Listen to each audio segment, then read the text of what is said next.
Hello, my name is Allie Barton. I am a children's librarian at the Metropolitan Library System at the Belle Isle Library, and I want to talk to you about this incredible book, This Promise of Change by Joanne Boyce and Debbie Levy.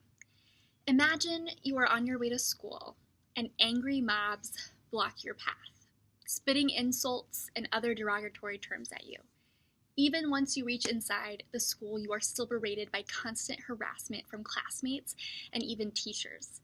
You can't even participate in extracurricular activities because of the color of your skin. This was a reality for many Black students who were paving the way for school integration in the 1950s and 60s. This Promise of Change is an autobiography written in verse by Joanne Boyce. In 1956, she was among 12 teenagers who enrolled in the all-white Clinton High School in Tennessee. While Boyce's voice is hopeful, you will also empathize with her as she describes the difficult days she had attending a school where she was disliked because of the color of her skin. This book tells the story of a not-so-distant past. Read This Promise of Change by Joanne Boyce and Debbie Levy to learn more about Boyce's experiences during the desegregation of schools.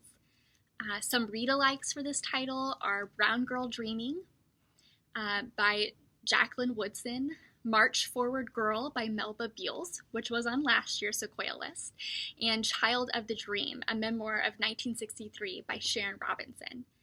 Brown Girl Dreaming is also in verse, like This Promise of Change. March Forward Girl and The Child of the Dream, while not in verse, but in prose, they all have attention-grabbing own voices where the authors recount their experiences growing up during the U.S. Civil Rights Movement. And I think this book sells itself in using this book in a curriculum. The author throughout the book has pictures of real newspaper clippings and other documents from that period. It would be a great book to use to talk about primary sources versus secondary sources. It's also written in verse, so analyzing the verses from a literature perspective would be helpful. It's also clearly a great book to discuss when talking about the Civil Rights era. Like I said, this is one of the most timely books on our list, and so I think it can be used in a variety of ways in the classroom. I highly encourage everyone, middle schooler or not, to read This Promise of Change.